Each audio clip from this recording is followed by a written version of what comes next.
The Crash by Freida McFadden is really just a copycat of Stephen King's Misery for the girlies. I haven't read Misery, but I've seen the play and I've seen the movie, so I know the overall story, right? And when I was browsing around the store and I saw this came out, I saw it on the shelves, I was intrigued because it's called The Crash. The cover's kind of enticing, you know? And then I read the inside flap, and I'm like, this is really sounding very familiar. If written reviews are your thing, I do have a full write-up on Patreon. For $5 a month, you get access to lots of movie reviews, write-ups, book reviews. Great way to support little old me, but let's go with this one, shall we? Listen, I kind of like Freida McFadden. I like The Housemaid. I know that's a copy of some other things. I haven't read those though. I've read some books that I thought were okay, and then others that I thought were pretty bad. Freida McFadden is that girl that just gets you out of the reading slump. She's pretty easy to read. It's not like you're reading a thesis for something that's going to get accepted to Yale and Harvard, right? And she's got a formula that you already know is gonna happen. But that brings me to this. When is enough for McFadden, and when is she gonna try something different? I mean, even Colleen Hoover attempted something different with Verity, which I actually kind of liked, I know. But when I read this already, just the prologue always starts out with somebody dying, somebody standing over that dead body, and then being shocked, surprised, and absolutely disgusted that they are standing above a dead body and that they were involved. It's not even a spoiler anymore at this point, it's just always the same thing. You got part 1, part 2, and part 3, and I'm telling you that every single character is the same, and her male or her female protagonist, actually all of her characters, are just the same. And I don't know if that's just an issue with first person point of view in general, but I feel like I'm reading Millie in every single book. So The Crash has a young girl in her 20s named Tegan. She's pregnant and she is going to go to her brother's for a little bit, and she needs to get over there before the blizzard hits. I'm trying to remember where this is taking place now. Probably the northeast of the United States. Now she's got to make it before this blizzard hit. She ends up driving a little bit late because she wants to pick up another shift at the supermarket because this girl is broke and a kid is on the way. This kid also is named Little Tuna. I mean, that's not going to be the kid's real name once it's born, but it may as well be at this point.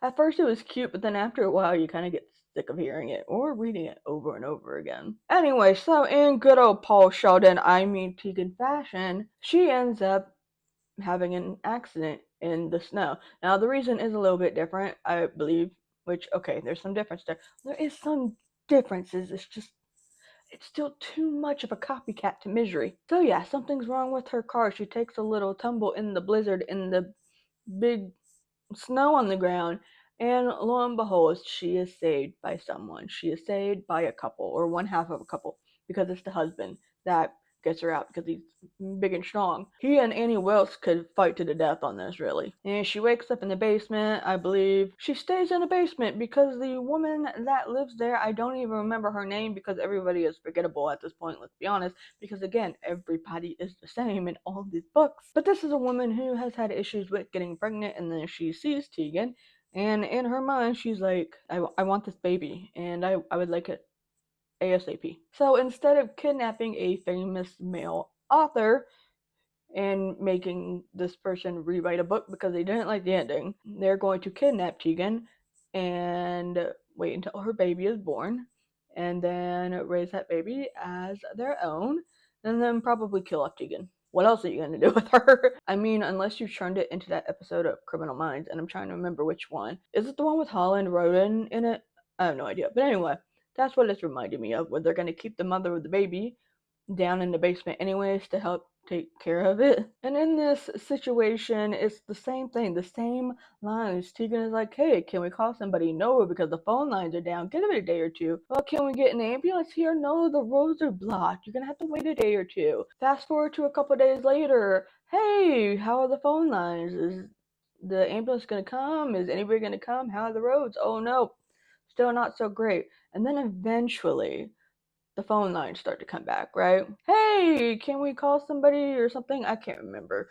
But I do remember that the evil lady that is kidnapping her, holding her hostage, says, hey, if you give me somebody that I can call, I will call them for you. Again, something that you have been in misery. Hey, I'll call your publisher if you need me to. Publisher was never called. And then at one point, Tegan asked if her brother was called, and I can't remember if she said that she attended or not.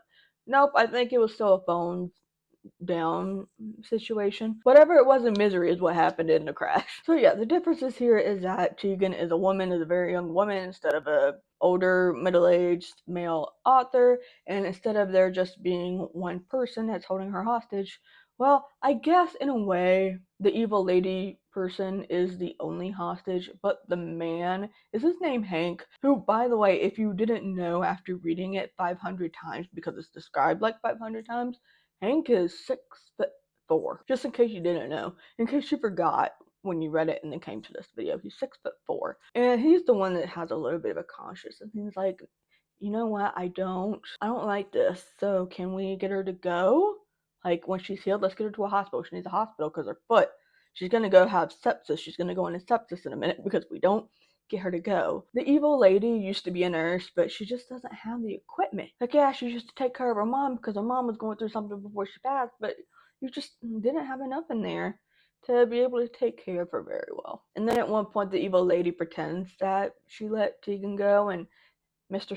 6'4" Hank comes and he's like, hey, has she left? Oh yeah, she left, whatever. Hank is like the sheriff in the misery, right? When the sheriff comes, knocks on Annie's door and says, hey, have you seen this guy? Hank is sheriff, except Hank is living there and already knows that she's there until he thinks that she's out. And then eventually, hey, she's not out, she's still here, and now I need to get her to the hospital while my wife has gone somewhere. We gotta hurry up, like, let's go. Also, another similarity, Tegan gets a wheelchair. She's been good, so she gets permission to have the wheelchair to get around the basement. Another copy. And then at one point, Tegan is like, hey, here's me doing something bad. Evil lady doesn't like it. What is her name? Polly. Her name is Polly. Now I'm getting Riverdale vibes. Right, so Tegan does something bad. Polly is going to punish her by smashing her other foot. Does that sound familiar? Ah! And in case you didn't know, Polly ended up being fired, losing her license, her medical license, whatever, because she has fertility issues. She really wants to be a mom, but she can't be a biological mom. And so when she was working at the hospital, whatever, and she was holding somebody's baby and she wouldn't give him back, and people didn't like that, understandably so. So she got in trouble, and I think she was possibly in an institution, in a mental hospital. I can't remember now. And also, there's a little girl named Sadie that lives behind them, and her dad is a drunk and abusive.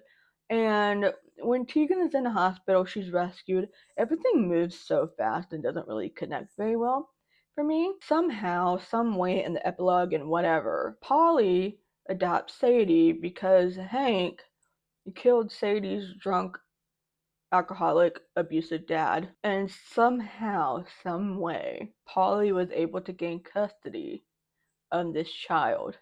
And I'm trying to figure out how, because wouldn't the city, the state, the country even know that she's not supposed to be around kids? Like, are you all not aware of what's going on here? And then they live happily ever after. I don't even remember what Tegan's doing besides having a child. Oh yeah, and then we find out that her brother is the whole reason why she got into the wreck in the first place, and she got money or something from this. I don't know. That whole part doesn't even matter to me. It's just the weird misery copy part of it all. You could say it's only inspiration, and hey, nothing is really original anymore. I get that, but it's way too similar for me to not call it just a misery copycat for the girlies, and probably a little more easy to read. I need to borrow misery and actually read it. But also overall, I mean, did I like it okay? Aside from all of that, I mean, again, it's an easy read. It gets you out of a reading slump. I read it in one night, so it took me 4 to 5 hours. to read this, but I know I'm probably not going to pick it up again, and I should just move on to reading the actual Misery novel. I think I'm just bored of Freida McFadden at this point. Although somebody did tell me about her book Never Lie, and from what I saw some pictures. It kind of looked like it's a little bit different. I think it's part of her early works compared to whatever the 4 books she's releasing this year, which I think is also just affecting everything. It's like she's just taking all of her outlines and then just filling it in. And that's how she's able to move so fast and pump out like 4 books a year. Also, this woman has a full-time job doing something very important, so I'm just wondering, how are you able to get 4 books out doing all of that? Do you not sleep?